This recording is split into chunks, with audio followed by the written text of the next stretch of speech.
Hello friends, welcome back to our channel. तो आज हम शुरू करेंगे एक नया चैप्टर जो कि होगा वेक्टर्स।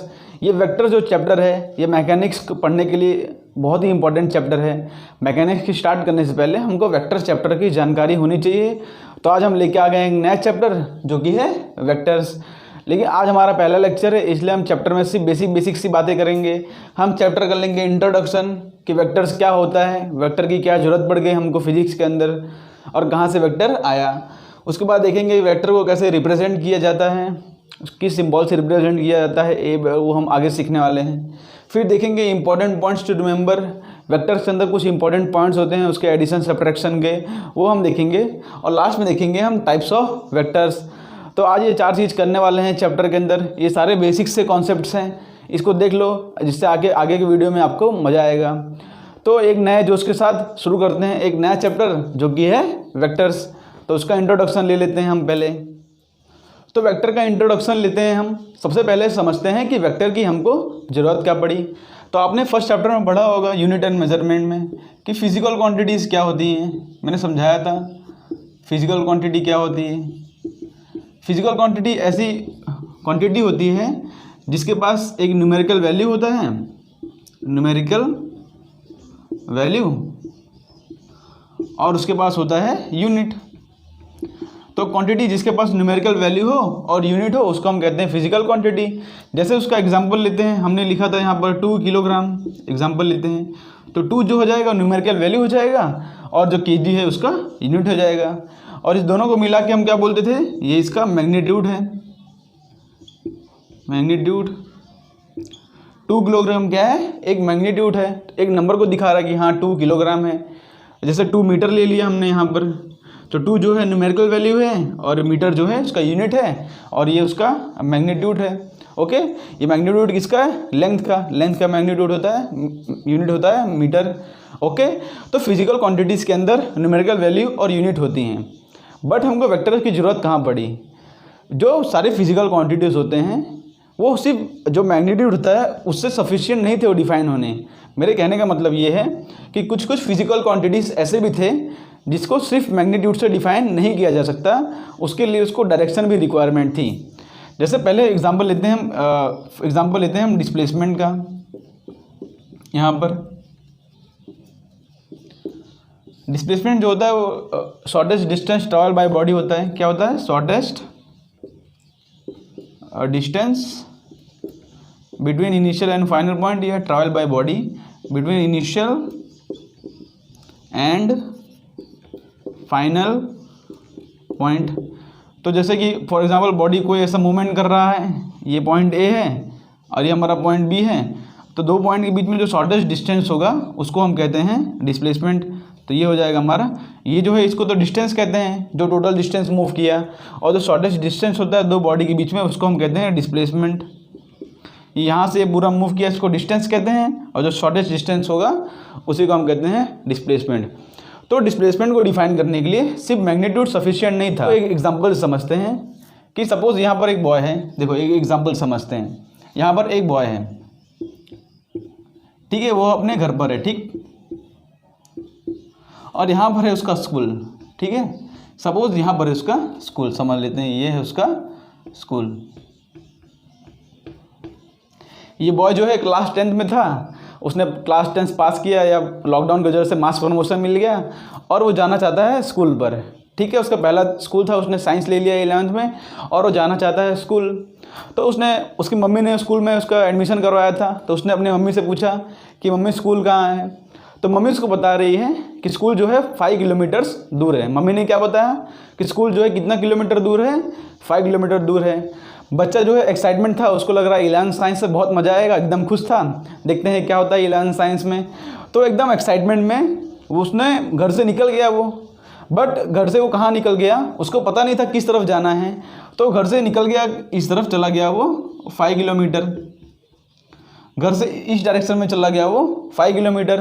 बिकॉज उसकी मम्मी उसको डायरेक्शन बता रही थी लेकिन वो फटाफट जल्दी में था, वो सुन नहीं पाया, वो सुना नहीं मम्मी क्या बोल रही थी। मम्मी ने आधा बात बोला, बेटा आगे सुनो तो खरी, लेकिन उसने सुना ही नहीं और वो इस डायरेक्शन में चला गया 5 किलोमीटर। और 5 किलोमीटर यहाँ पे जाके पहुँचा वो, तो देखा वहाँ पे उसको स्कूल मिला ही नहीं। तो उसने यहाँ पर कोई इंसान खड़े थे या कोई भी खड़ा, उससे पूछा कि तुम्हारा स्कूल क्या है, स्कूल का नाम दिया उसने। तो उन्होंने बोला स्कूल तो आप बच्चा दूर आ गए हो, स्कूल जो है पहले आप यहाँ से राइट टर्न लो, मतलब सीधा स्ट्रेट जाओ, फिर यहाँ से स्ट्रेट जाना आपको 5 किलोमीटर, फिर से यहाँ से 5 किलोमीटर आपको मूव करना है। तो पहले तो घर से स्कूल से था वो 5 किलोमीटर दूर, ये जो घर है स्कूल है, दोनों के बीच में डिस्टेंस था 5 किलोमीटर, लेकिन वो चला गया गलत डायरेक्शन में, इसलिए वो घर से अब स्कूल से कितना किलोमीटर दूर हो गया, अब ये 5 किलोमीटर प्लस 5 किलोमीटर, स्कूल से टोटल वो 10 किलोमीटर दूर हो गया। तो इसलिए जो है सफिशिएंट इन्फॉर्मेशन ज़रूरी है। उसने अपनी मम्मी से सफिशिएंट इन्फॉर्मेशन लिया नहीं कि घर से 5 किलोमीटर कौन से डायरेक्शन में जाना है। तो मम्मी अगर बोलती घर से 5 किलोमीटर नॉर्थ डायरेक्शन में जाना है तो वो इस तरफ चला जाता, बट उसने डायरेक्शन का पूछे बिना वो घर से निकल गया और वो गलत जगह पर पहुंच गया। इसलिए कोई फिजिकल क्वांटिटीज़ को डिफाइन करने के लिए मम्मी ने सिर्फ बताया 5 किलोमीटर जो कि है मैग्नीट्यूड, क्या है मैग्नीट्यूड। अब 5 किलोमीटर किस डायरेक्शन में वो तो मम्मी ने बताया नहीं उसको, तो इसलिए 5 किलोमीटर वो किस तरफ मूव करे, यहाँ जाए, यहाँ जाए, यहाँ जाए, यहाँ भी जा सकता है वो, यहाँ भी जा सकता है वो, यहाँ भी जा सकता है, यहाँ भी 5 किलोमीटर तो कोई भी डायरेक्शन में जा सकता है वो। तो अपने स्कूल एग्जैक्ट वो कब पहुँचेगा, जब उसको कोई परफेक्ट डायरेक्शन बता देगा। अगर उसकी मम्मी ऐसा बोलती कि 5 किलोमीटर नॉर्थ में चले जाओ, जो कि उसकी मम्मी बोल ही रही थी बट वो सुना नहीं, तो 5 किलोमीटर बोलती है मम्मी कि नॉर्थ में चले जाओ, तो परफेक्टली वो नॉर्थ में चला जाता 5 किलोमीटर और वो अपने डेस्टिनेशन पर पहुंच जाता। तो वही है डिस्प्लेसमेंट। जो फिजिकल क्वांटिटीज़ होती थी कुछ वो सिर्फ मैग्नीट्यूड से डिफाइन नहीं हो पा रही थी। मतलब यहाँ पे हमने 5 किलोमीटर बोला था तो वो सफिशिएंट इन्फॉर्मेशन उसके लिए नहीं था, हमको कुछ क्वांटिटी में डायरेक्शन बताना बहुत ज़रूरी हो गया था। जैसे कि फॉर एग्जाम्पल दूसरा एग्जाम्पल लेते हैं, हमने स्कूल वाला एग्जाम्पल समझ लिया, दूसरा एग्जाम्पल यहाँ पर लेते हैं हम। दूसरा एग्जाम्पल, सपोज यहाँ पर एक ट्रॉली है, सपोज ये ट्रॉली है, ओके ट्रॉली है, इस तरह हमने ड्रॉ कर दिया। तो ये ट्रॉली को मूव करना है, बट ट्रॉली को पहुँचाना है हमको ये डायरेक्शन में। तो एक इंसान यहाँ पर खड़ा है, सपोज आप खड़े हो यहाँ पर, आप ट्रॉली को फोर्स लगा रहे हो यहाँ पर, बट ट्रॉली को तुमको पहुँचाना है इस डायरेक्शन में। तो फोर्स को मैं बोल दूंगा कि आपको इतना, मैं बोल रहा हूँ कि आपको 5 न्यूटन का फोर्स लगाना पड़ेगा ट्रॉली को यहाँ पहुँचाने के लिए। मैंने क्या बोल दिया कि आपको 5 न्यूटन का फोर्स लगाना पड़ेगा ट्रॉली को यहाँ पहुँचाने के लिए। तो 5 न्यूटन का फोर्स आप इस डायरेक्शन में लगाओगे तो आप चले जाओगे आगे। 5 न्यूटन का फोर्स अगर आप नीचे से लगा दोगे इस तरफ से तो आप इस तरफ चले जाओगे। लेकिन आपको 5 न्यूटन का फोर्स कुछ इस डायरेक्शन में लगाना पड़ेगा तभी आप पहुँचोगे इधर। इसलिए मेरे को बताना पड़ेगा कि जो डायरेक्शन क्या है। सपोज देखो ये तो अपना साउथ होता है और ये होता है अपना ईस्ट, तो मैं क्या बोलूँगा कि 5 न्यूटन का फोर्स साउथ ईस्ट डायरेक्शन में तुम लगाओ तब तुम ये बॉक्स के पास पहुँच जाओगे। तो हर जो जितने वेक्टर क्वांटिटीज़ होते हैं उनको डिफाइन करने के लिए हमको एक डायरेक्शन चाहिए होता है। तो जो डायरेक्शन है उसी अगर हमने मैग्नीट्यूड के साथ डायरेक्शन जोड़ दिया उसी को कहते हैं वेक्टर क्वांटिटी। किसी फिजिकल क्वांटिटीज़ को डिफाइन करने के लिए डायरेक्शन नेसेसरी था, तो डायरेक्शन हमने अगर बता दिया तो उसी को कहते हैं vector quantity. Vector law of addition follow करना चाहिए, वो तो मैं आगे समझाने वाला हूँ, लेकिन आप ऊपर से समझो कि वेक्टर क्वांटिटीज़ होती क्या हैं। खाली मैग्नीट्यूड से जो डिफाइन ना हो पाए उसी को हम कहते हैं वेक्टर क्वांटिटी, जिसके लिए डायरेक्शन रिक्वायरमेंट बहुत ही ज़रूरी है। तो हमने ले लिया इंट्रोडक्शन कि वेक्टर क्वांटिटीज़ का ज़रूरत हमको कहाँ पड़ रहा था। वेक्टर क्वांटिटीज़ क्या होते हैं? वेक्टर क्वांटिटीज़ ऐसे क्वांटिटीज़ होते हैं जिनके पास मैग्नीट्यूड भी हो, ये है उसका मैग्नीट्यूड और ये है उसका डायरेक्शन। मैग्नीट्यूड प्लस डायरेक्शन हो उसी को कहते हैं वेक्टर क्वांटिटीज़। तो अब समझते हैं वेक्टर क्वांटिटीज़ के टाइप्स क्या होते हैं। ओके, इसको हम रफ करके उसका हमने वेक्टर क्वांटिटीज़ को ऊपर से पढ़ लिया। अब उसको थोड़ा डीपली समझते हैं। यहाँ पर 2 पॉइंट्स के टर्म में जो फिजिकल क्वांटिटी होती है, फिजिकल क्वांटिटी जो होती है उसके 2 टाइप्स होते हैं। वो फंडामेंटल और डिराइव्ड वाला नहीं, वो तो फर्स्ट चैप्टर में था, बट वो किस तरह से वर्किंग करता है उसका 2 क्वांटिटीज़ होते हैं। पहला होता है स्केलर क्वांटिटी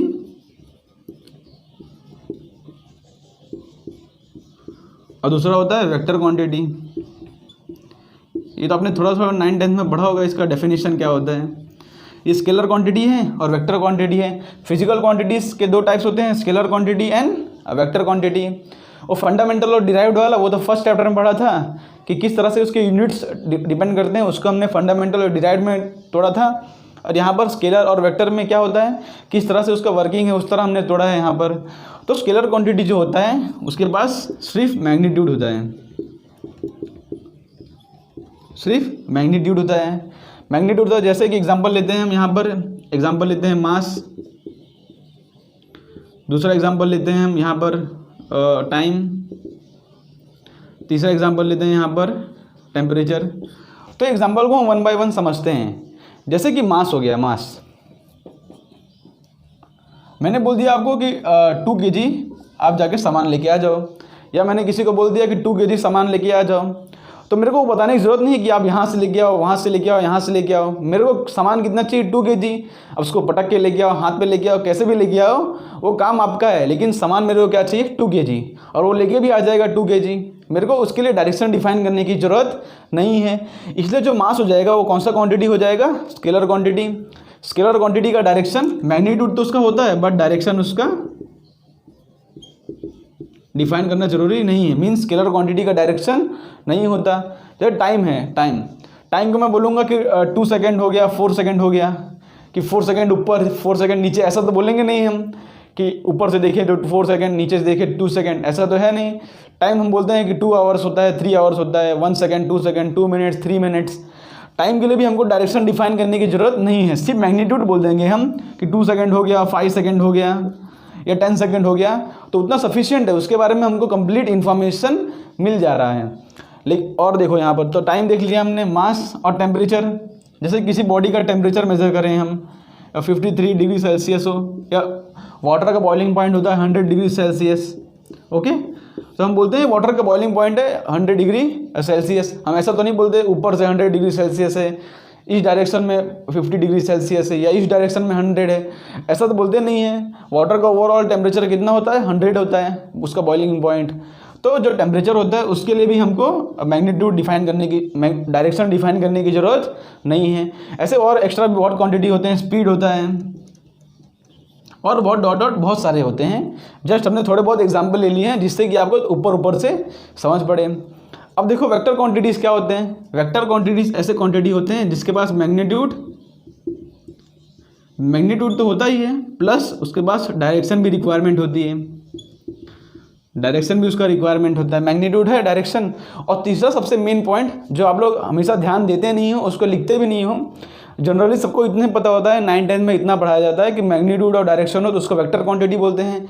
बट तीसरा जो सबसे मेन पॉइंट होगा, obeys laws of vector addition, वो वेक्टर लॉ ऑफ एडिशन को ओबे करना चाहिए। वेक्टर लॉ ऑफ एडिशन आगे पढ़ने वाले हैं, polygon law, triangle law, parallelogram law. But आप इतना समझ लो कि जो वेक्टर एडिशन का जो लॉ होता है उसको भी फॉलो करना जरूरी है, ठीक है, तो उसको हम कहेंगे वेक्टर क्वांटिटी। अगर मैग्नीट्यूड और डायरेक्शन हो, ये स्पेसिफाई नहीं करता कि वेक्टर क्वांटिटी है, उसका ज़रूरी क्या है कि मैग्नीट्यूड भी हो, डायरेक्शन भी हो, प्लस वो वेक्टर लॉ ऑफ एडिशन को फॉलो करें। जैसे एक एग्जाम्पल लेते हैं यहाँ पर, इसको समझने के लिए एक एग्जाम्पल लेते हैं यहाँ पर। एग्जाम्पल किसका लेते हैं, करंट का। सपोज करंट ले रहे हैं एग्जाम्पल, तो सपोज करंट ऐसा कुछ है इस तरह से, ओके।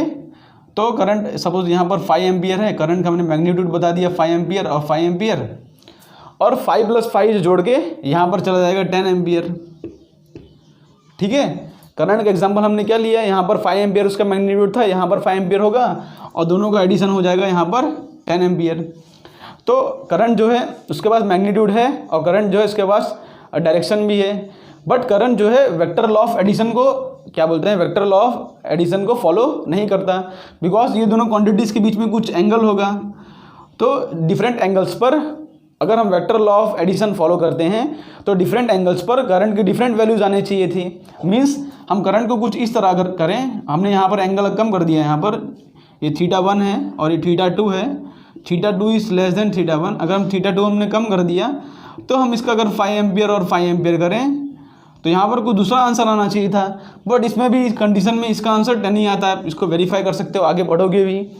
कि 5 एम्पियर मतलब इसके बीच में जो एंगल है उस पर डिपेंड नहीं करता, इसलिए जो वेक्टर लॉ ऑफ एडिशन को करंट फॉलो नहीं करता, इसलिए करंट जो है ना ही स्केलर होता है ना ही वेक्टर होता है, वो टेंसर क्वांटिटी होता है। वो तो आप इंजीनियरिंग फर्स्ट ईयर में पढ़ने वाले ही हो, लेकिन आप इतना ऊपर ऊपर समझ लो कि करंट जो होता है वो होता है स्केलर क्वांटिटी, टेंसर क्वांटिटी होता है, बिकॉज उसके पास मैग्नीट्यूड है, डायरेक्शन है, बट वो वेक्टर लॉ ऑफ एडिशन को फॉलो नहीं करता है।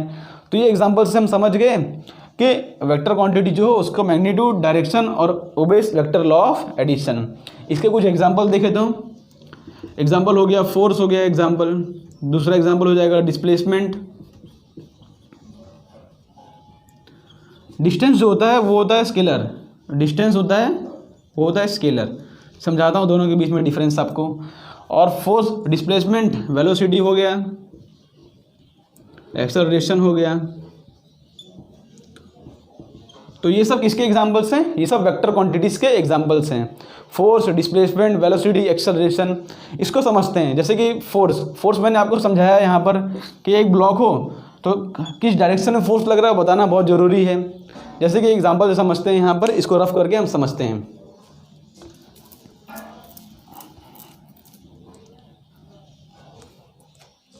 देखो यहाँ पर सपोज ये बॉडी है, यहाँ पर एक ब्लॉक है, इसको यहाँ पर एक 5 न्यूटन का फोर्स लग रहा है सपोज, और हम दूसरा फोर्स लगा दे रहे हैं 5 न्यूटन का, तो टोटल जो हो जाएगा इसका फोर्स वो हो जाएगा 10 न्यूटन का हो जाएगा, बिकॉज 5 न्यूटन और 5 न्यूटन दोनों सेम डायरेक्शन में लग रहा है, तो टोटल फोर्स हो जाता है 10 न्यूटन।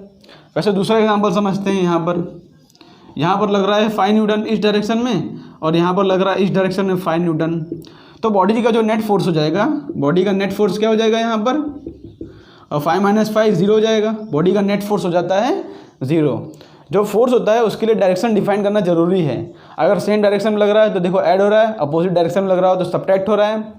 तो अगर कोई एंगल पर लगेगा तो इस तरह से कुछ एंगल पर लग गया, तो एक फोर्स लग रहा है इस तरफ 5 न्यूटन और एक फोर्स लग रहा है इस तरफ 5 न्यूटन, मीन्स 90 डिग्री पर लग गया तो क्या होगा, तो 90 डिग्री पर लगता है तो उसके लिए वेक्टर लॉ ऑफ एडिशन का कुछ रूल्स होते हैं, वो हम सीखेंगे आगे कि अगर इस तरफ और इस तरफ लग रहा है तो ये बीच में कुछ इस तरह से कुछ मूव कर जाएगा 45 डिग्री पर, बिकॉज दोनों तरफ फोर्स सेम लग रहा है तो बीच में मूव करेगा।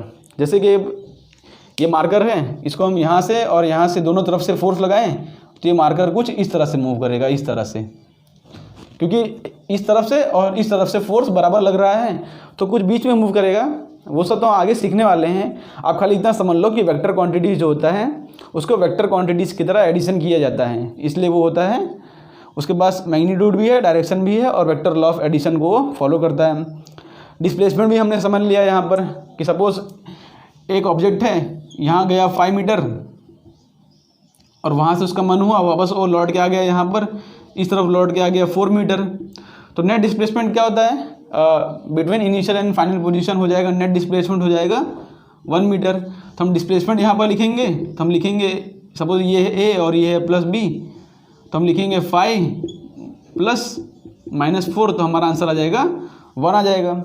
अगर सेम डायरेक्शन में होता तो, अगर दोनों सेम डायरेक्शन में होते इस तरह से, यहाँ पर 5 मीटर और फिर से गया आगे 5 मीटर, तो 5 और 5 हो जाता 10। ओके, कोई एंगल पर होते, देखो समझते हैं यहाँ पर।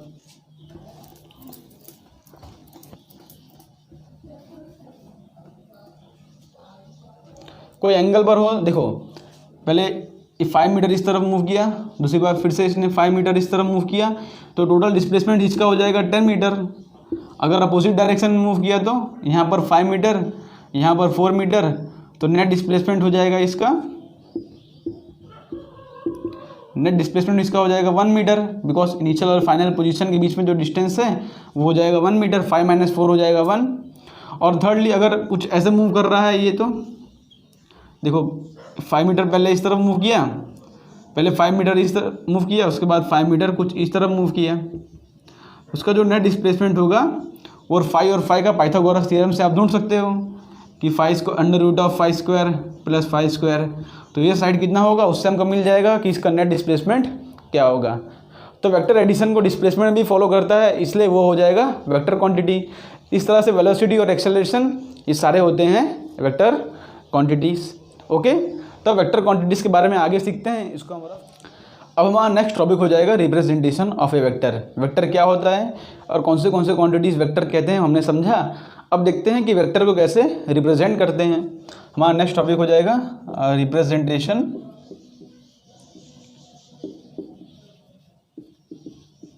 Of vectors. वेक्टर्स को कैसे रिप्रेजेंट किया जाए वही हमारा हो जाएगा नेक्स्ट टॉपिक।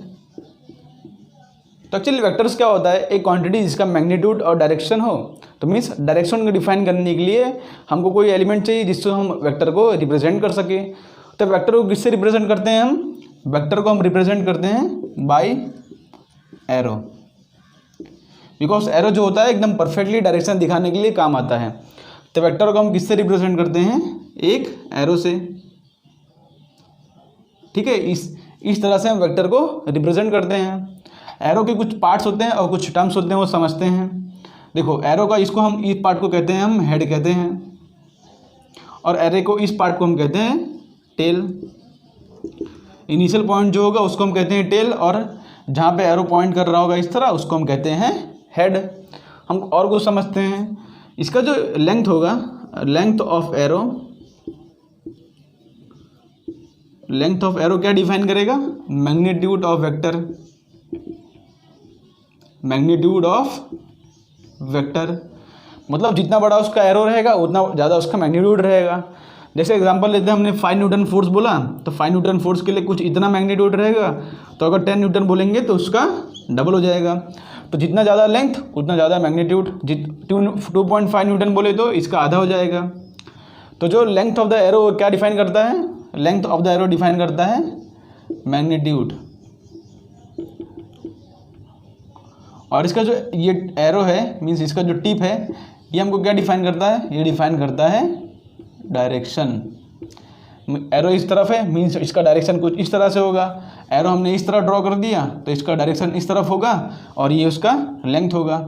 तो कोई भी क्वांटिटी हो, देखो उसका लेंथ ऑफ द एरो क्या डिफाइन करेगा, मैग्नीट्यूड। जहाँ से इनिशियल पॉइंट है उसको हम कहते हैं टेल, और उसका जहाँ से उसका एरो उसको कहते हैं हेड। एरो क्या डिफाइन करता है, डायरेक्शन, और लेंथ क्या डिफाइन करता है उसका मैग्नीट्यूड। जैसे सपोज यहाँ पर हमको बोलते हैं आपको, जैसे सपोज हमने बोला है यहाँ पर 3 मीटर पर सेकेंड, इसको आप ड्रॉ करके दिखाओ। तो 3 मीटर पर सेकेंड बोला है, और हमको एक डायरेक्शन देते हैं कि in positive x direction, because vector है तो हमको डायरेक्शन दिखाना पड़ेगा। हमने बोला 3 मीटर पर second in positive x direction आप ड्रॉ करके दिखाओ।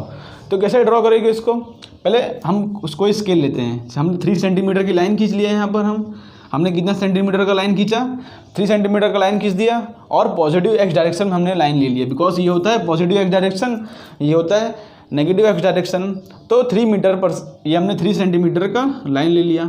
हमने यहाँ पर डिफाइन कर दिया कि 1 सेंटीमीटर इक्वल टू 1 मीटर पर 1 सेंटीमीटर इक्वल टू 1 मीटर पर सेकेंड। तो 1 सेंटीमीटर अगर 1 मीटर पर सेकेंड होता है तो 3 सेंटीमीटर हो जाएगा 3 मीटर पर सेकेंड। हमने डिफाइन कर दिया कि 3 सेंटीमीटर रिप्रेजेंट करेगा 3 मीटर पर सेकेंड, वेलोसिटी को रिप्रेजेंट करेगा। तो 3 मीटर पर सेकेंड हमने यहाँ पर ड्रॉ कर दिया है। ये उसका टेल, ये उसका हेड। हेड क्या डिफाइन कर रहा है, डायरेक्शन। कौन सा डायरेक्शन है, ये पॉजिटिव एक्स डायरेक्शन है ये। तो हमने डिफाइन कर दिया यहाँ पर, ये इस तरह से कुछ ड्रॉ किया जाता है। सेम क्वेश्चन अगर पूछा होता नेगेटिव एक्स डायरेक्शन में, तो आप 3 सेंटीमीटर का लाइन आप जो है नेगेटिव एक्स डायरेक्शन में आप इसको डिफाइन कर देते हैं। इसी तरह से बोला होता 5 न्यूटन बोला होता इन नॉर्थ डायरेक्शन, तो आप 5 न्यूटन हम डिफाइन करते हैं यहाँ पर कि 1 न्यूटन इक्वल टू 1 सेंटीमीटर। तो 5 न्यूटन इक्वल टू 5 सेंटीमीटर हो जाएगा। हमको 5 न्यूटन ड्रॉ करने के लिए 5 सेंटीमीटर की लाइन खींचनी पड़ेगी, और नॉर्थ डायरेक्शन में, तो नॉर्थ डायरेक्शन में 5 सेंटीमीटर की लाइन खींचनी पड़ेगी। ये उसका टेल, ये उसका हेड। ओके, तो 5 न्यूटन जो होता है हमने इसको इस तरह से रिप्रेजेंट कर दिया, और ये जो हो जाएगा इसको प्लस वाई डायरेक्शन बोल दो या नॉर्थ डायरेक्शन बोल दो। ठीक है, हमने नॉर्थ डायरेक्शन में याद लिख देते हैं यहाँ पर नॉर्थ। तो कुछ इस तरह से उसको ड्रॉ किया जाता है। और आगे समझते हैं यहाँ पर कोई क्वांटिटी वेक्टर है वो हमको कैसे पता चलेगा। जैसे फोर्स होता है वो क्या होता है, वेक्टर होता है। तो वेक्टर को रिप्रेजेंट करने का तरीका क्या होता है कि पहले उसका सिंबल लिखो और उसके ऊपर एक एरो का सिंबल डाल दो, ये हो जाएगा रिप्रेजेंटेशन ऑफ वेक्टर। हाँ, अगर कोई भी सिंबल लिखा है उसके ऊपर अगर ये ऊपर एरो ड्रॉ कर दिया है, इसका मतलब वो क्वांटिटी क्या है, वेक्टर है। तो वेक्टर के दो टर्म्स होते हैं, मैग्नीट्यूड होता है और डायरेक्शन होता है। मैग्नीट्यूड को किस तरह लिखा जाता है, मैग्नीट्यूड को लिखने का तरीका कुछ इस तरह होता है कि आप इसको लिख दो, इसको आप मॉड्यूलस के अंदर क्लोज कर दो, ठीक है, मॉड बोलते हैं इसको। तो मैग्नीट्यूड को रिप्रेजेंट करने का तरीका होता है मॉड ऑफ, जो वेक्टर लिखा हो उसको हम लिख देंगे इसके अंदर, इसका मतलब हो जाएगा मैग्नीट्यूड। जैसे एग्जांपल लेते हैं हम, यहाँ पर एग्जांपल लिए थे हम 5 मीटर पर सेकेंड का। एग्जांपल क्या लिया था हमने, 5 मीटर पर second in positive x direction, हमने ये एग्जांपल लिया था यहाँ पर।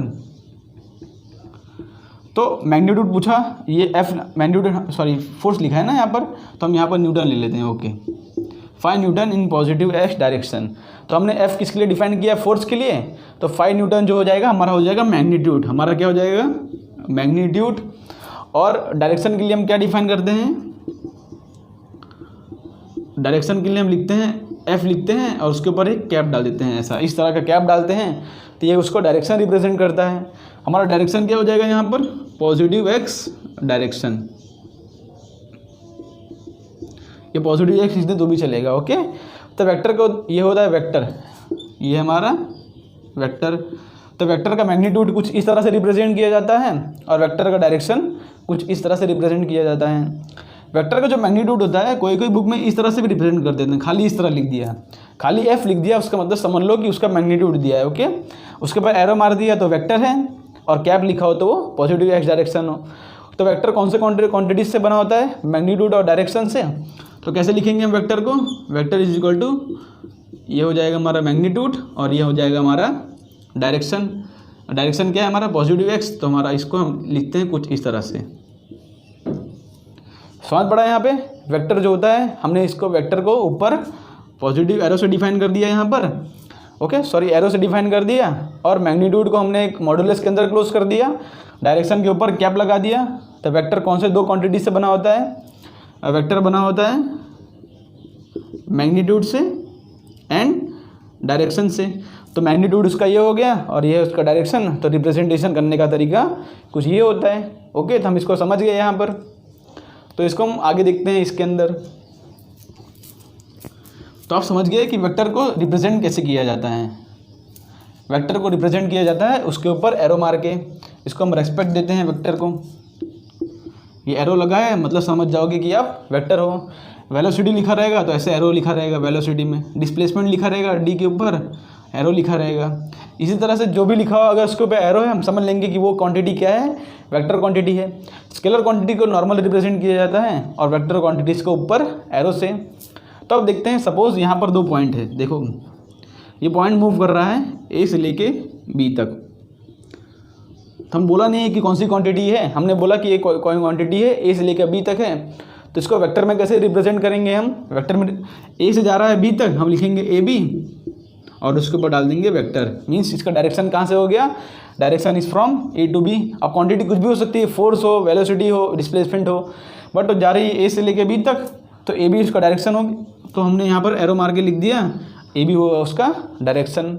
ऐसा कुछ होता तो यहाँ पर ए होता और यहाँ पर बी होता, तो बी से लेके ए तक जा रहा है तो हम लिखेंगे कैसे इसको, बी ए वेक्टर। ओके, ए से लेके बी तक जा रहा है तो ए बी वेक्टर हो जाएगा। सेम अगर बी से लेके ए तक गया तो बी ए वेक्टर हो जाएगा। याद रखना A B vector is not equal to B A vector. Vectors में जो डायरेक्शन मैटर करता है, इसलिए ए बी वेक्टर और बी ए वेक्टर दोनों इक्वल नहीं होंगे। अगर खाली हम ए बी लिखें ऐसा ए बी, अगर मॉड लिखें हम तो ये दोनों इक्वल होंगे। मीन्स दोनों का लेंथ तो इक्वल ही है, तो जो मॉड होगा वो इक्वल होगा। बट अगर हम डायरेक्शन वाइज वेक्टर से कंपेयर करें तो ए बी और बी ए दोनों इक्वल नहीं हैं। तो याद रखना, ठीक है, ये वेक्टर का रिप्रेजेंटेशन किस तरह किया जाता है। ऐसा लिखा हो तो यहाँ पर लिखा हो पी कॉमा क्यू, इसका एरो है ये, तो हो जाएगा पी क्यू वेक्टर। इस तरह से रिप्रेजेंट किया हो, यहाँ पर आर हो, यहाँ पर एस हो जाएगा आर एस वेक्टर। यहाँ पर एस होता, यहाँ पर एस होता और यहाँ पर आर होता, तो हमारा आंसर क्या आ जाता, एस आर वेक्टर। तो वेक्टर को किस तरह रिप्रेजेंट किया जाता है वो हमने यहाँ पर देख लिया है। ओके, अब आगे देखते हैं इसके, हम इसको रफ कर देते हैं। आपको वेक्टर के डायरेक्शन के बारे में दिखाता हूँ, बिकॉज कुछ कुछ बुक्स में उसका डायरेक्शन लिखा रहता है। तो देखो मैं कुछ इस तरह से दिखाता हूँ, आपको जनरली पता होगा लेकिन थोड़ा बहुत दिखा देता हूँ आपको कि किस तरह वो लिखा जाता है। पता है आपको कि ये है ईस्ट, ये है वेस्ट, नॉर्थ और ये है साउथ, इतना तो पता है आपको। और नॉर्थ और ईस्ट के एग्जैक्टली जो 45 डिग्री पर होगा एक लाइन, मीन्स हमने 45 डिग्री पर लाइन लिया तो वो लाइन हो जाएगा नॉर्थ ईस्ट हो जाएगा। इसको हम लिखते हैं north east. North east, north और वेस्ट की जो 45 डिग्री पर लाइन होगा उसको हम बोलते हैं नॉर्थ वेस्ट, और साउथ वेस्ट के जो 45 डिग्री पर लाइन होगा उसको हम बोलते हैं हम साउथ वेस्ट, और साउथ ईस्ट की जो 45 डिग्री पर लाइन होगा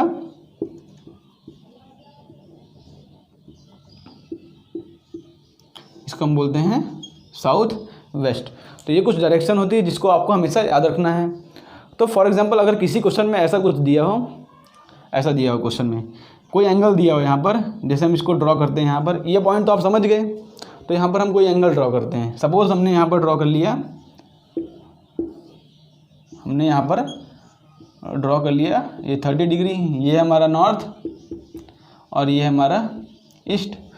तो ये पॉइंट है, इसको हम रिप्रेजेंट कैसे करेंगे। देखो ये पॉइंट कहाँ से जा रहा है, देखो ओके।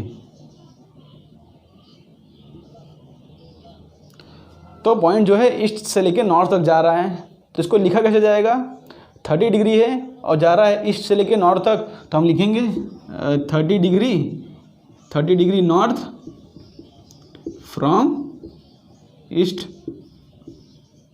ओके, लाइन कहाँ है, 30 डिग्री पर है और जा रहा है किस डायरेक्शन में, जा रहा है नॉर्थ डायरेक्शन में। और कौन से डायरेक्शन से जा रहा है, फ्रॉम ईस्ट। 30 डिग्री नॉर्थ पर जा रहा है फ्रॉम ईस्ट, तो हम इसको लिखेंगे 30 डिग्री, या इसको ऐसे लिखा जाता है 30 degree north of east. Of लिखो या फ्रॉम लिखो, दोनों का मतलब एक ही होता है। तो ये लाइन का रिप्रेजेंटेशन क्या हो जाएगा, इसका लाइन का रिप्रेजेंटेशन हो जाएगा 30 डिग्री नॉर्थ ऑफ ईस्ट। तो आपको किसने बोल दिया अगर 30 degree north of east draw करना है तो नॉर्थ और ईस्ट के बीच में पहले एक 30 डिग्री वाला लाइन ड्रॉ कर दो। कहाँ से, 30 डिग्री नॉर्थ फ्रॉम ईस्ट। तो ईस्ट से लेके 30 डिग्री ड्रॉ कर दो आप पहले, और उसके बाद कहाँ जाना है आपको, नॉर्थ की तरफ। तो 30 डिग्री नॉर्थ फ्रॉम ईस्ट, जो पहले पीछे का वर्ड है फ्रॉम ईस्ट, तो ईस्ट से लेके आप 30 डिग्री लाइन ड्रॉ कर दो और इसके बाद नॉर्थ की तरफ आप 30 मूव कर लो। जैसे दूसरा एग्जांपल लेते हैं, ऐसा किसी ने क्वेश्चन में दे दिया, तो देखो क्वेश्चन में दे दिया आपको यहाँ पे 45 डिग्री, या कोई दूसरा एंगल लेते हैं हम 60 डिग्री साउथ फ्रॉम वेस्ट, या ऐसा भी दिया हो सकता है कि 60 degree south of waste.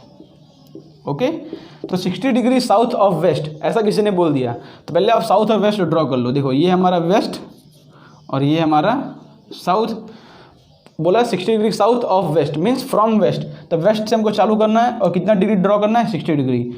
Waste से चालू करो और ड्रॉ कर दो 60 डिग्री। तो हमारा जो ये लाइन आ जाएगा वो क्या हो जाएगा, देखो 60 डिग्री साउथ मीन्स 60 डिग्री हम साउथ में जा रहे हैं, कहाँ से, वेस्ट से लेकर। तो ये लाइन का रिप्रेजेंटेशन क्या हो जाएगा, 60 डिग्री साउथ ऑफ वेस्ट। वैसे हम दूसरा कोई लाइन ड्रॉ कर दें यहाँ पर, सपोज हम यहाँ पर ऐसा कुछ लाइन ड्रॉ कर दें, दूसरा कोई लाइन हम यहाँ पर ड्रॉ करते हैं कुछ इस तरह से लाइन, जिसको आपको थोड़ा कन्फ्यूज़न हो। देखो हमने ड्रॉ कर दिया ये लाइन और हमने लिया यहाँ से एंगल लिया है सपोज 47 डिग्री। ओके, सपोज ऐसा कोई एंगल ले लिया हमने, ये है हमारा ईस्ट और ये हमारा साउथ। तो देखो हम जा किस तरफ से रहे हैं, हम जा रहे हैं साउथ से, बिकॉज हमारा एरो किस तरफ पॉइंट कर रहा है, इस तरफ। और किस तरफ जा रहे हैं हम, ईस्ट। कहाँ से जा रहे हैं हम, साउथ से। तो हम क्या लिखेंगे, इसका लाइन का लिखेंगे हम, जा कहाँ से रहे हैं, साउथ से, तो हम लिखेंगे 47 डिग्री ईस्ट फ्रॉम साउथ। हम किस तरफ जा रहे हैं, 47 डिग्री ईस्ट में जा रहे हैं, कहाँ से जा रहे हैं, साउथ से। तो 47 डिग्री ईस्ट फ्रॉम साउथ या 47 degree east of south. Okay, of लिखा हो या फ्रॉम लिखा हो, दोनों का मतलब एक ही होता है। तो इसके बेस पे हम देखो एक दो ट्राई करते हैं क्वेश्चन करने का। इसी तरह का क्वेश्चन यहाँ पर देखते हैं। तो फटाफट उसका आंसर बता देना आप कि क्या क्या है उसका आंसर होगा। ओके, तो यहाँ पर पहला क्वेश्चन लेते हैं हम। यहाँ पर 37 डिग्री ईस्ट फ्रॉम नॉर्थ। दूसरा लेते हैं 48 डिग्री वेस्ट फ्रॉम नॉर्थ। तीसरा क्वेश्चन लेते हैं हम 37 degree south from east. Okay, तो ये 3 क्वेश्चन फटाफट सॉल्व कर लो आप। पहले बोला है east from north, mean north और ईस्ट को ड्रॉ करना है पहले, तो यहाँ पर ड्रॉ कर लो, ईस्ट हो जाएगा और ये हो जाएगा हमारा नॉर्थ। ओके, फिर क्या बोला है 37 डिग्री ईस्ट में जाना है, कहाँ से? नॉर्थ से। तो नॉर्थ से 37 डिग्री ईस्ट में चले जाओ आप, नॉर्थ से 37 डिग्री ईस्ट में चले जाओ, तो हमारा जो पहला आंसर हो जाएगा वो इस तरह हो जाएगा। ये दो को भी आप ट्राई कर लो फटाफट। 48 डिग्री वेस्ट फ्रॉम नॉर्थ, पहले हम नॉर्थ और वेस्ट को ड्रॉ कर देते हैं। ये हमारा नॉर्थ है और ये हमारा वेस्ट है और ये हमारा नॉर्थ। तो बोला है 48 डिग्री वेस्ट फ्रॉम नॉर्थ, पहले कहाँ से चालू करना है? फ्रॉम नॉर्थ, मीन्स नॉर्थ से चालू करो और 48 डिग्री वेस्ट में आ जाओ। तो नॉर्थ से चालू करो और 48 डिग्री आ जाओ वेस्ट में। ओके, इस तरह से बोला है 37 डिग्री साउथ फ्रॉम ईस्ट। तो पहले साउथ और ईस्ट को ड्रॉ कर लो यहाँ पर। ये हो जाएगा हमारा साउथ और ये हो जाएगा हमारा ईस्ट और ये हो जाएगा हमारा south. 37 degree south from east, means east से चालू करना है, फ्रॉम ईस्ट ना, तो ईस्ट से चालू करो और 37 डिग्री साउथ में आ जाओ। तो ईस्ट से चालू करना है और 37 डिग्री आ जाना है साउथ में। तो हमारा जो ये लाइन हो जाएगा, ये एंगल तो आपको रिप्रेजेंट करना है, बट किस तरह आपको रिप्रेजेंट किया जाता है मैं बता रहा हूँ आपको। तो 37 डिग्री आगे साउथ, कहाँ से आगे? ईस्ट के अंदर। तो हमने रिप्रेजेंटेशन ऑफ वेक्टर सारा देख लिया, कैसे उसका डायरेक्शन देखा जाता है वो भी देख लिया हमने। अब वेक्टर्स के अंदर कुछ इंपॉर्टेंट पॉइंट्स होते हैं जो आपको हमेशा ध्यान रखना होता है, उसको भी एक बार हम देख लेते हैं। तो अब हम पढ़ते हैं important points to know before learning vector. तो वेक्टर्स के लिए कुछ इंपॉर्टेंट पॉइंट्स हम समझ लेते हैं। Important points for vector. Okay, या तो ऐसे लिखते हैं important points to know, important points to know for vectors. Okay, vectors के अंदर कुछ इंपॉर्टेंट पॉइंट्स होते हैं, उसको एक बार 1 बाय 1 हम देख लेते हैं। पहला इंपॉर्टेंट पॉइंट क्या हो जाएगा कि a vector can be parallelly या पैरेलली शिफ्टेड। पहला पॉइंट बोल रहा है a vector can be parallelly shifted, means vector को हम शिफ्ट कर सकते हैं। वेक्टर जैसे यहाँ पर दिया हो तो वेक्टर को हम दूसरी जगह कहीं पर शिफ्ट कर सकते हैं, लेकिन शिफ्ट करने से पहले 2 पॉइंट याद रखना है यहाँ पर कि direction should not change, direction should not change, और सेकंड पॉइंट याद रखना है कि मैग्नीट्यूड और लेंथ बोल दो उसको, मैग्नीट्यूड बोलो या लेंथ शुड नॉट चेंज। हम वेक्टर को एक जगह से दूसरी जगह शिफ्ट कर सकते हैं, लेकिन इसको नोट करके रखना है, डायरेक्शन शुड नॉट चेंज और मैग्नीट्यूड या लेंथ होता है उसको मैग्नीट्यूड दिखाता है, तो मैग्नीट्यूड या लेंथ वो भी चेंज नहीं होना चाहिए। जैसे कि एग्जांपल दिखाते हैं, क्योंकि यहाँ पर एक वेक्टर है, तो ये वेक्टर को हम दूसरी जगह कहीं पर शिफ्ट कर सकते हैं। इसको यहाँ पे उठाया और यहाँ पर हमने डाल दिया, सेम टू सेम। कंडीशन क्या है कि वेक्टर का जो डायरेक्शन है वही डायरेक्शन होना चाहिए, मीन्स वेक्टर का डायरेक्शन कुछ इस तरह था तो यहाँ पर भी उसका डायरेक्शन इसी तरफ है, और वेक्टर का मैग्नीट्यूड इतना बड़ा था, सपोज ये 5 सेंटीमीटर होगा तो यहाँ पर भी होना चाहिए ये 5 सेंटीमीटर। ओके, तो वेक्टर का मैग्नीट्यूड अगर हम चेंज नहीं करें और डायरेक्शन चेंज नहीं करें तो वेक्टर को हम पैरेलली, इसलिए यहाँ पर लिखा है मैंने पैरेलली हम चेंज कर सकते हैं। पैरेलल मतलब ये सेम उठा के हमने यहाँ इसको उठाया, जैसे मार्कर यहाँ पर है, मैंने इसको उठा के यहाँ पर ऐसे रख दिया, ठीक है। तो मार्कर का लेंथ भी चेंज नहीं हुआ और मार्कर का डायरेक्शन भी चेंज नहीं हुआ। हम ऐसा नहीं कर सकते कि यहाँ पर इस तरह है और यहाँ पर उसको उठा के कुछ इस तरह कर दो, भले ये 5 सेंटीमीटर हो और ये 5 सेंटीमीटर हो, तो ये रॉन्ग हो जाएगा। बिकॉज हमने यहाँ पर क्या कर दिया, वेक्टर का डायरेक्शन चेंज कर दिया, डायरेक्शन इस तरफ था और यहाँ पर डायरेक्शन इस तरफ है, ये एरो दिखाता है उसका डायरेक्शन।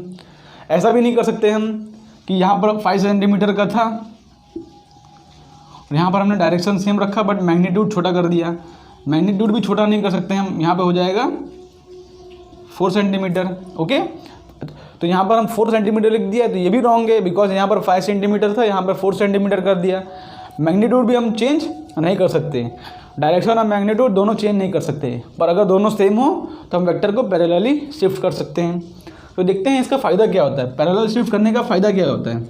हमने बता दो दिया कि वेक्टर को हम पैरेलली शिफ्ट कर सकते हैं, बट उससे होगा क्या, तो समझते हैं इसको। एग्जाम्पल समझते हैं हम डिस्प्लेसमेंट के एग्जाम्पल से। मैंने बोला यहाँ पर एक बॉय है, ओके, बॉय है, ठीक है। तो सपोज वो आप फिर से स्कूल जा रहा है वहाँ पर, ओके। सपोज ये बॉय है, स्कूल गया था और स्कूल से इसको घर जाना है, ठीक है। तो पूरा प्रोसेस लिखता हूँ। तो बॉय यहाँ से गया, सपोज देखो यहाँ से गया, ये है बॉय का स्कूल, ठीक है। अब बॉय फिर से यहाँ चला और फिर से यहाँ पर इस तरह आ गया, ठीक है। तो बॉय यहाँ से घर से स्कूल गया, सपोज ये बॉय का घर है, तो घर से गया स्कूल और फिर यहाँ से थोड़ा टर्न लिया और यहाँ पर फिर से वापस आ गया घर पर। तो बॉय का इनिशियल पोजीशन और फाइनल पोजीशन सेम है, तो हम क्या बोलेंगे कि बॉय का डिस्प्लेसमेंट क्या है, बॉय का डिस्प्लेसमेंट है 0। इनिशियल और फाइनल पोजीशन सेम है, इसलिए बॉय का डिस्प्लेसमेंट है 0। ओके, तो मतलब घर सपोज यहाँ पर है, ओके। तो बॉय का टोटल डिस्प्लेसमेंट कितना हो गया, देखो ये इसका घर है, यहाँ पर स्कूल है, ठीक है। तो घर से स्कूल गया, स्कूल से यहाँ पर इसने टर्न लिया, फिर यहाँ पर इस तरह है और यहाँ पर ही वापस घर पर पहुँच गया, ठीक है। तो बॉय का टोटल डिस्प्लेसमेंट 0 है।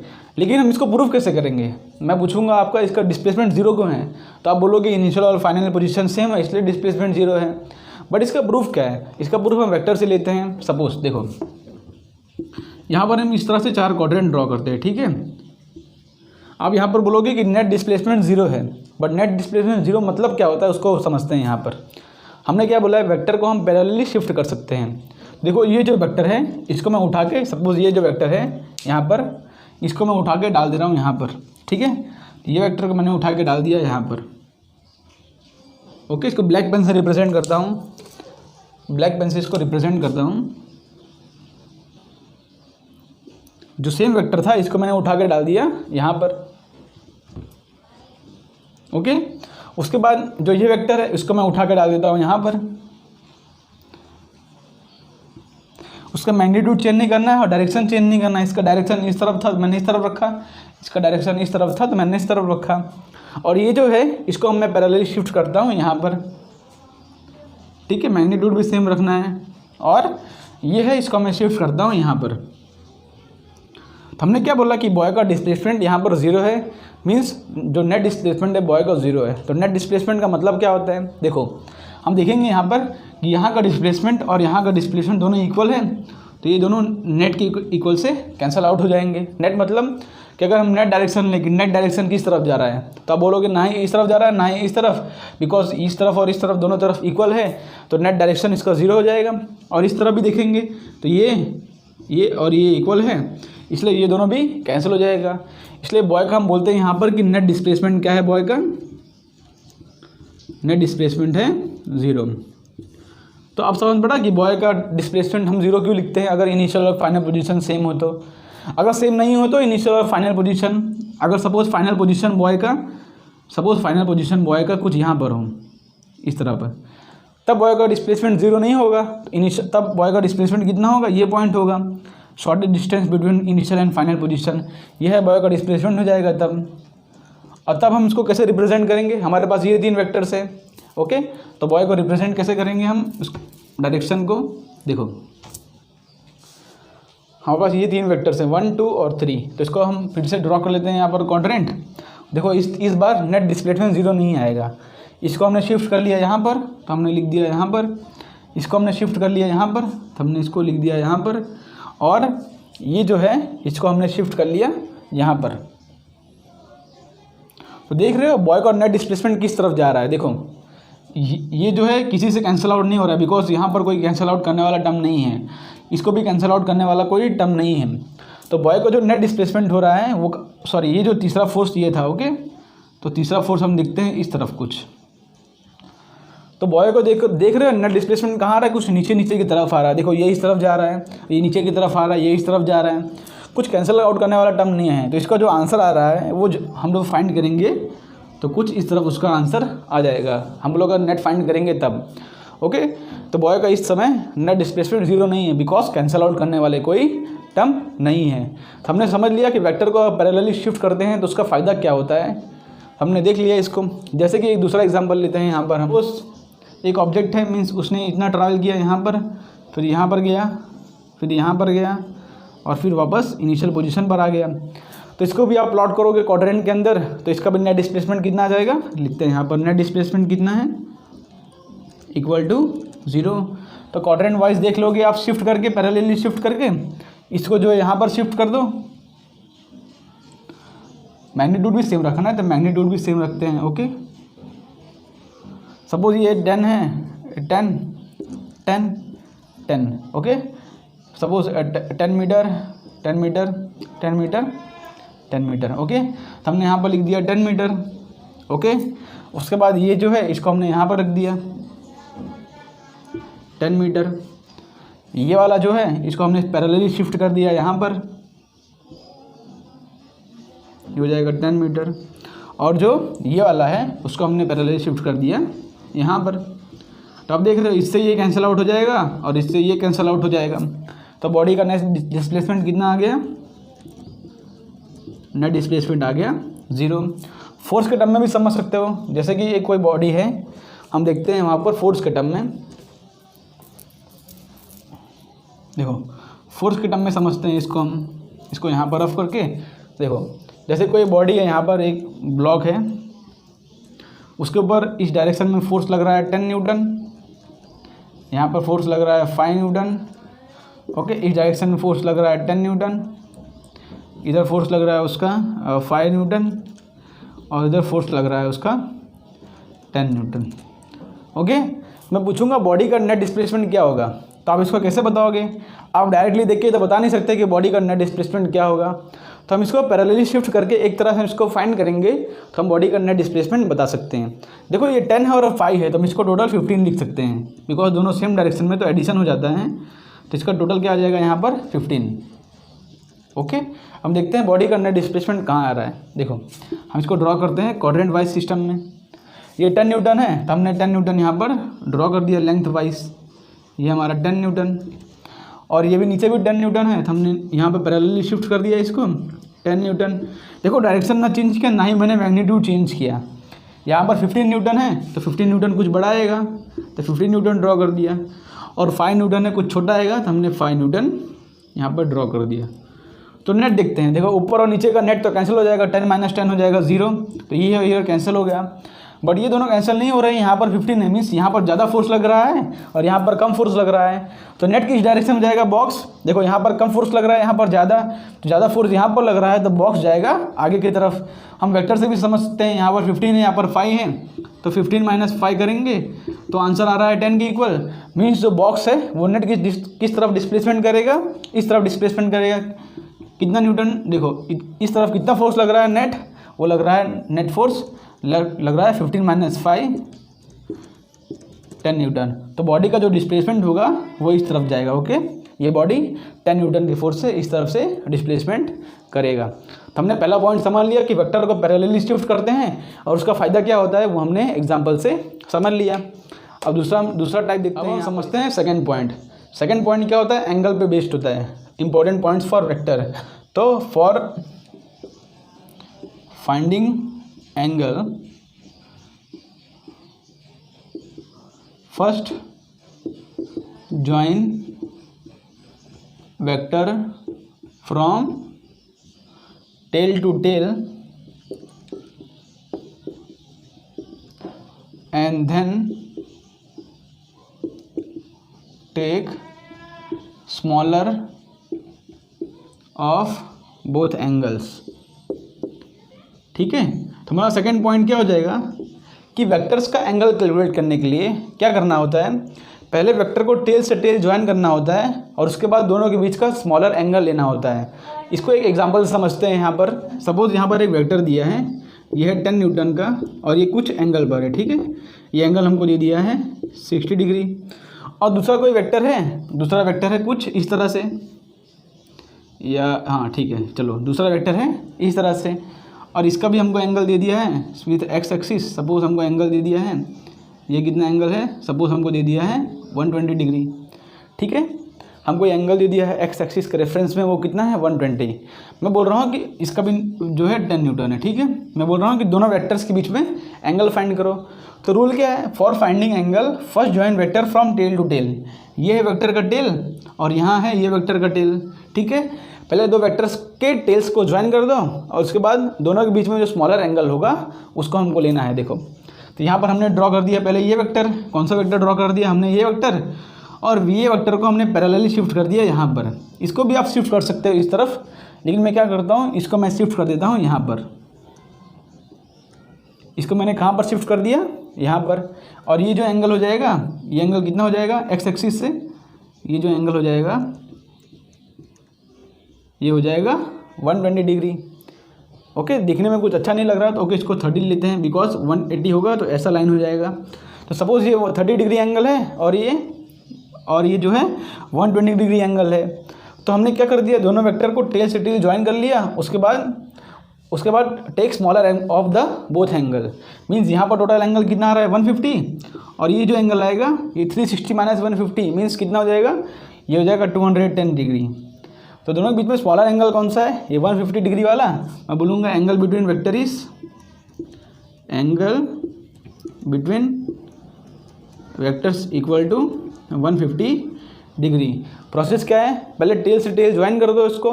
तो यहाँ पर था तो मैंने पैरेलली शिफ्ट करके उसको टेल से टेल ज्वाइन कर दिया, और दो वेक्टर्स के बीच में एंगल ढूंढने के लिए मैंने क्या किया, दोनों के बीच में जो स्मॉलर एंगल है उसको मैंने ले लिया, ठीक है। तो दूसरा क्वेश्चन देखते हैं इसके ऊपर से। देखो इसके ऊपर से कुछ क्वेश्चन देखते हैं जिससे आपको इसका कॉन्सेप्ट क्लियर होगा। दूसरा क्वेश्चन लेते हैं। यहाँ पर जैसे दिया है, एक वेक्टर दिया है इस तरह से और दूसरा दिया है वेक्टर इस तरह से, ओके, और बोला है 60 डिग्री एंगल है। सपोज ये ए वेक्टर है और ये बी वेक्टर है। वेक्टर्स के ऊपर ये एरो से सिंबल रिप्रेजेंट किया जाता है। तो मैंने बोला कि ए और बी के बीच में एंगल फाइंड करो। तो आप बोलोगे 60 डिग्री दिया है तो आंसर हो जाएगा 60 डिग्री, बिकॉज ए और बी है, दोनों के बीच में एंगल क्या है 60। बट आंसर 60 नहीं होगा, हमको शांति से रूल को फॉलो करना है। रूल क्या है, यहाँ पर कहता है कि first join vector from tail to tail. पहले वेक्टर को टेल से टेल ज्वाइन करो। देखो यहाँ पर इसका हेड और इसका टेल ज्वाइन है, बट हमको टेल से टेल ज्वाइन करना है। तो किसी एक वेक्टर को हमको शिफ्ट करना पड़ेगा। तो हम सपोज इसको शिफ्ट करते हैं या इसको शिफ्ट कर दो। आप दोनों तरीके से कर सकते हो। देखो दोनों तरीके से दिखाता हूँ। पहले हम क्या करते हैं, इसको शिफ्ट कर देते हैं। तो ये वेक्टर हमारा रहेगा ऐसे ही, और हमने ये वेक्टर को शिफ्ट कर दिया यहाँ पर, ओके। तो ये क्या हो जाएगा, ये हमारा बी वेक्टर है और ये हमारा ए वेक्टर, और ये एंगल हमको दिया है 60 डिग्री, ठीक है। और ए और बी के बीच में एंगल क्या होगा, या तो ये एंगल होगा या तो ये एंगल होगा। बट स्मॉलर एंगल कौन सा है, आप देख रहे हो कि ये एंगल स्मॉलर होगा।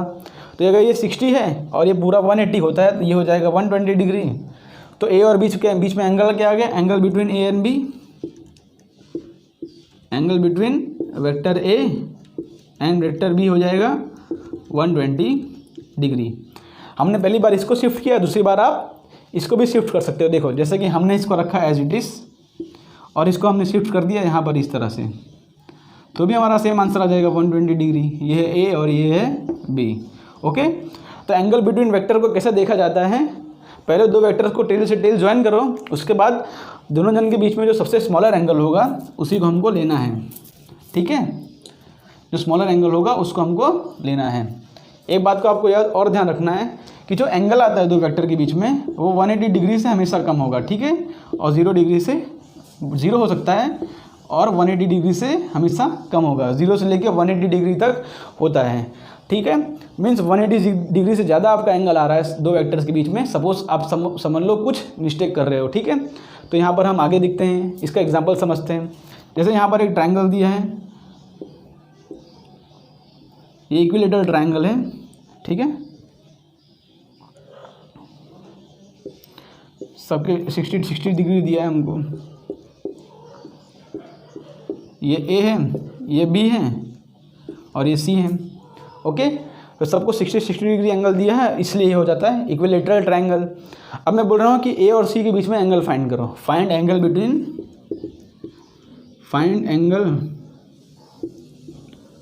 Between A and C. A and C के बीच में एंगल फाइंड करो। तो ए कौन सा है मेरा, ये वेक्टर है, और सी कौन सा है मेरा, ये वेक्टर है। तो दोनों को पहला रूल क्या है कि टेल से टेल ज्वाइन करो। ये 60 डिग्री एंगल मत बोल देना कि ए और सी के बीच में 60 है, बिकॉज ये टेल से टेल ज्वाइन नहीं है। तो पहले हमको टेल से टेल ज्वाइन करना पड़ेगा। यहाँ पर ये है मेरा ए वेक्टर और ये है मेरा सी वेक्टर। तो सी वेक्टर यहाँ पर है, तो इसको मैं पैरेलली शिफ्ट कर देता हूँ यहाँ पर। देखो सी वेक्टर यहाँ पर था, तो मैंने इसको यहाँ से उठा के यहाँ पर डाल दिया, मैंने यहाँ पर शिफ्ट कर दिया। ओके, और ये एंगल तो हमको 60 डिग्री दिया ही है, और ये भी हमारा हो जाएगा 60 डिग्री, बिकॉज इक्विलेटरल ट्रायंगल है। तो फिर ए और सी के बीच में एंगल क्या हो जाएगा, angle between A and C 120 degree हो जाएगा। उसी तरह से दूसरा कोई क्वेश्चन दिया हो, ए और बी के बीच में एंगल ढूंढना हो, तो ए और बी को शिफ्ट कर लो। एक क्वेश्चन आपको देता हूँ, उसको ट्राई करो आप, ठीक है। एक क्वेश्चन देते हैं हम यहाँ पर। सपोज यहाँ पर एक क्वाड्रेंटल सिस्टम है और यहाँ पर एक एंगल है जो कि है 45 डिग्री, और दूसरा ये एंगल दिया यहाँ पर हमको दिया है, ये एंगल हमको दिया है 60 डिग्री, ठीक है। ये एंगल हमको क्या दिया है 45 डिग्री, और ये एंगल हमको दिया 60। ये है सी वेक्टर और ये है ए वेक्टर। मैं बोलता हूँ फाइंड एंगल बिटवीन, ये ए वेक्टर है, ओके। तो find angle between A vector and C vector. तो ए और सी के बीच में एंगल फाइंड करना है। देखो दोनों टेल से टेल ज्वाइन नहीं है, इसलिए हम डायरेक्टली एंगल फाइंड नहीं कर सकते। तो पहले क्या करेंगे, हम टेल से टेल ज्वाइन करेंगे। तो यहाँ पर ऐसे बनाना है क्वाड्रेंटल। किसी एक को एज इट इज रखो, तो मैं ए को रखता हूँ एज इट इज, और ये कितना डिग्री एंगल है 45 डिग्री एंगल, ठीक है।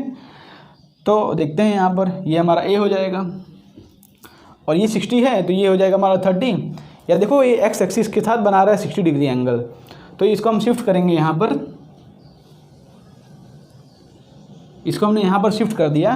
तो एक्स एक्सिस के साथ कितना एंगल बनाएगा ये, यहाँ पर देखो ये साइड, और अगर हम इसको यहाँ पर शिफ्ट करेंगे इस तरह से, तो ये 60 डिग्री एंगल हो जाएगा, बिकॉज ये 60 है तो ये 60। तो ये पूरा एंगल हमारा आ रहा है 60, और ये हो जाएगा हमारा सी वेक्टर, और ये हो जाएगा हमारा ए वेक्टर।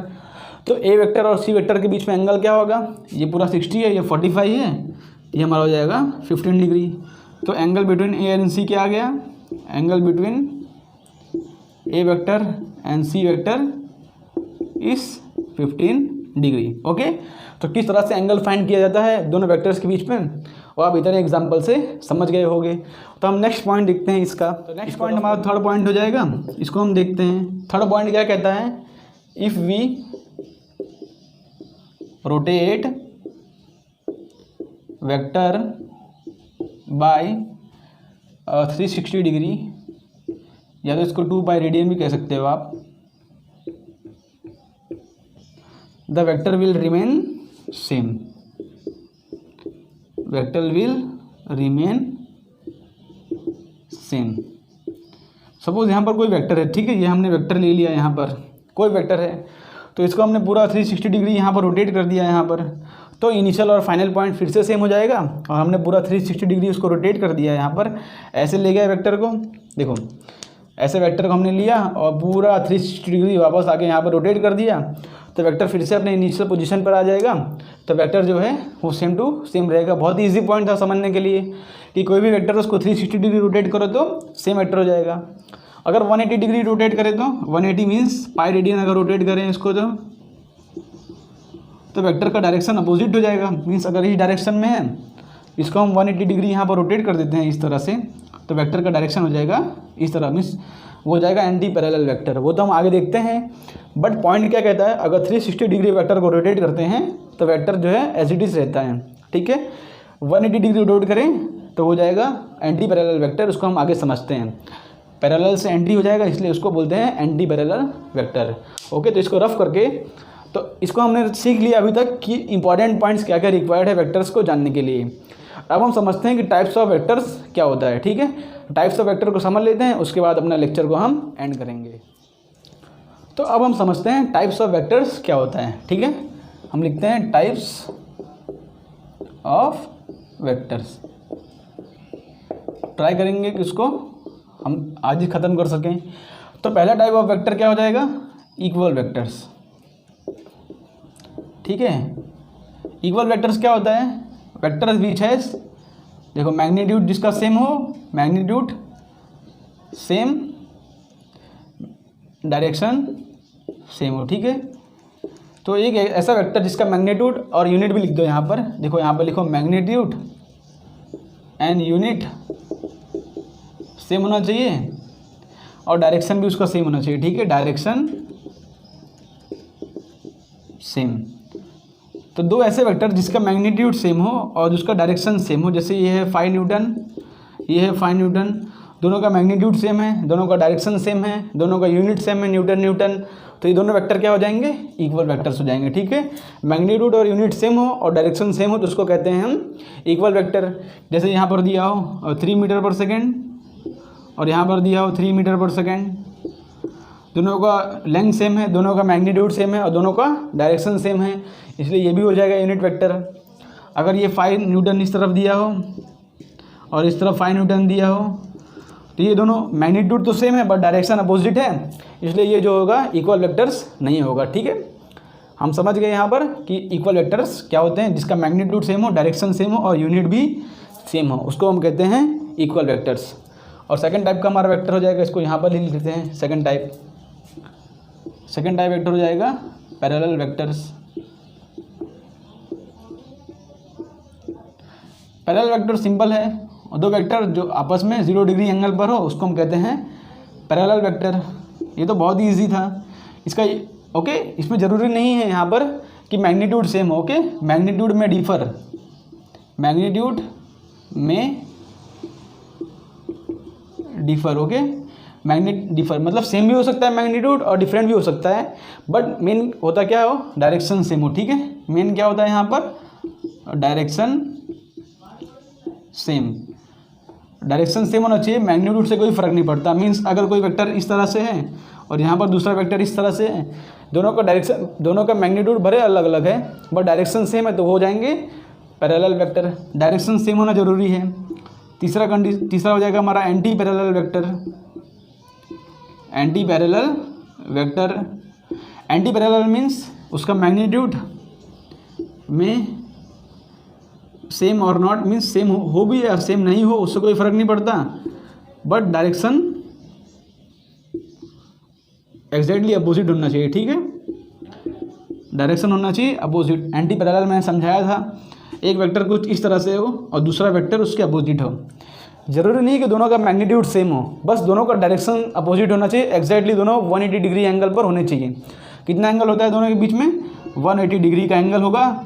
भले उसका मैग्नीट्यूड सेम हो या ना हो बट डायरेक्शन में वो 180 डिग्री एंगल अपोजिट पर हो तो उसको हम कहेंगे एंटी पैरेलल वेक्टर। ठीक है, तो इतना समझ लिया हमने। अब आगे देखते हैं इसको रफ करके हम। हमारा फोर्थ पॉइंट हो जाएगा नेगेटिव वेक्टर। नेगेटिव वेक्टर में क्या होता है, मैग्नीट्यूड तो सेम होता है, मैग्नीट्यूड सेम होता है बट डायरेक्शन अपोजिट। आप दोनों के बीच में डिफरेंस समझो। हमने एंटी पैरेलल वेक्टर समझाया, एंटी पैरेलल वेक्टर में डायरेक्शन अपोजिट होता है बट मैग्नीट्यूड सेम हो या ना हो उससे फ़र्क नहीं पड़ता, बस खाली डायरेक्शन अपोजिट हो, उसको हम कहते हैं anti parallel vector. Magnitude same हो या ना हो। बट नेगेटिव जो वेक्टर होता है उसका जो मैग्नीट्यूड होता है वो एग्जैक्टली सेम होता है। मीन्स अगर यहाँ पर 2 न्यूटन है तो यहाँ पर भी 2 न्यूटन होगा, ये 2 न्यूटन है तो यहाँ पर डायरेक्शन एग्जैक्टली अपोजिट होना चाहिए और मैग्नीट्यूड एग्जैक्टली सेम होना चाहिए, उसी को हम कहते हैं नेगेटिव वेक्टर। और एंटी पैरेलल वेक्टर में क्या था कि डायरेक्शन दोनों का अपोजिट होना चाहिए बट मैग्नीट्यूड सेम हो या ना हो उससे फ़र्क नहीं पड़ता। ठीक है, तो उसको हम कहते हैं एंटी पैरेलल वेक्टर। हम यह रफ कर देते हैं, इसके बाद हम नेक्स्ट सीखते हैं अपना। नेक्स्ट हमारा फिफ्थ पॉइंट हो जाएगा को इनिशियल वेक्टर। फिफ्थ पॉइंट क्या होता है, को इनिशियल वेक्टर। ठीक है, तो जैसा इसके नाम से पता चलता है को इनिशियल मीन्स दोनों का इनिशियल पॉइंट सेम होगा। कोई भी वेक्टर इससे दिया हो यहाँ पर जिसका इनिशियल पॉइंट मीन्स जिसका टेल सेम हो, जहाँ से टेल शुरुआत हो रही है, ये सारे वेक्टर्स होंगे, vector A, vector B, vector C. तो वेक्टर ए बी सी जिसका इनिशियल पॉइंट सेम हो उसको हम कहेंगे को initial vector. Having same initial point, ठीक है। उसके बाद हमारा 6 नंबर का पॉइंट हो जाएगा कोलिनियर वेक्टर। लीनियर मतलब क्या होता है, एक सिंगल लाइन। तो कोई वेक्टर एक सिंगल लाइन में लाई कर रहा हो तो उसको हम कहते हैं कोलिनियर वेक्टर। जैसे कि दूसरे मार्कर समझते हैं, यहाँ पर एक कोई वेक्टर इस तरह दिया हो, दूसरा वेक्टर इस तरह दिया हो, तीसरा वेक्टर इस तरह दिया हो, तो उसका मैग्नीट्यूड भले सेम हो। मैग्नीट्यूड देखो यहाँ पर भी लिख देता हूँ मैं, मैग्नीट्यूड में डिफर, मैग्नीट्यूड से कोई फ़र्क नहीं पड़ता इनको, खाली इनका इनिशियल पॉइंट सेम होना चाहिए। वैसे यहाँ पर भी मैग्नीट्यूड में differ but they should be in same line, they should be in same line. यहाँ पर इनिशियल पॉइंट सेम होना चाहिए था दोनों का। यहाँ पर अगर ये 2 न्यूटन है, ये 5 न्यूटन है, ये 3 न्यूटन है, कोई फ़र्क नहीं पड़ता, बट इनिशियल पॉइंट सेम है तो वो होगा को इनिशियल वेक्टर। वैसे अगर ये 2 न्यूटन है, ये 3 न्यूटन है, ये 5 न्यूटन है, ये 5 न्यूटन को थोड़ा बड़ा ड्रॉ करते हैं यहाँ पर, ठीक है। तो ये 2 न्यूटन हो, 3 न्यूटन हो, 5 न्यूटन हो, कोई फ़र्क नहीं पड़ता, पर दोनों सब सेम लाइन में लाई करेंगे तो उसको हम कहेंगे कोलिनियर वेक्टर। कोलिनियर वेक्टर क्या होगा कि सब एक सेम लाइन में लाई करते हैं, ओके। हमारा 7वां पॉइंट क्या हो जाएगा उसको हम देखते हैं यहाँ पर, इसको रफ करके।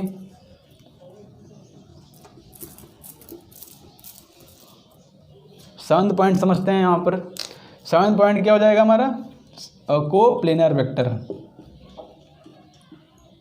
को प्लेनर वेक्टर, को प्लेनर मतलब सेम प्लेन में लाई करें। जैसे यहाँ पर कोई प्लेन ड्रॉ कर दें हम, यहाँ पर प्लेन मतलब जैसे कि वाइट बोर्ड हो गया, ठीक है। ये जो वाइट बोर्ड है एक प्लेन है, तो वेक्टर मैं इस तरह रखूँ, इस तरह रखूँ, इस तरह रखूँ, बट सब एक ही प्लेन में लाई कर रहे हैं तो उसको हम कहेंगे को प्लेनर वेक्टर। भले वेक्टर इस तरह से हो या इस तरह से हो या इस तरह से हो, बट सब एक प्लेन, ये वाइट बोर्ड मेरा एक प्लेन है, ठीक है, तो सब एक ही प्लेन में लाई करेंगे तो उसको हम कहेंगे को प्लेनर वेक्टर। जैसे कि मेरा हाथ एक प्लेन हो गया, यहाँ पर कोई वेक्टर हो, यहाँ पर वेक्टर हो, यहाँ पर वेक्टर हो, बट मेरे हाथ के प्लेन में लाई कर रहा है वेक्टर, तो उसको कहेंगे हम coplanar vector. Means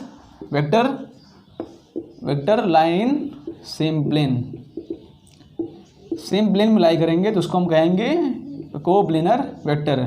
magnitude भले चेंज हो उसका, मैग्नीट्यूड में सेम और नॉट, मे बी सेम और not, but they should be in same plane, they should lie in the same plane. कोई भी एक प्लेन पकड़ लो, जैसे हमने इसको एक प्लेन देख लिया तो सारे वेक्टर इसी प्लेन में होने चाहिए, तो उसको हम कहेंगे को प्लेनर वेक्टर। तो आज हमने सीख लिया कि वेक्टर्स के टाइप क्या होते हैं। वैसे और भी वेक्टर्स के टाइप्स होते हैं, जैसे कि पोलर वेक्टर हो गया, एक्सियल वेक्टर हो गया, लेकिन वो हम आगे बढ़ेंगे बिकॉज वो वेक्टर कुछ कॉन्सेप्चुअल होते हैं जिसके लिए थोड़ी अंडरस्टैंडिंग रिक्वायर्ड है।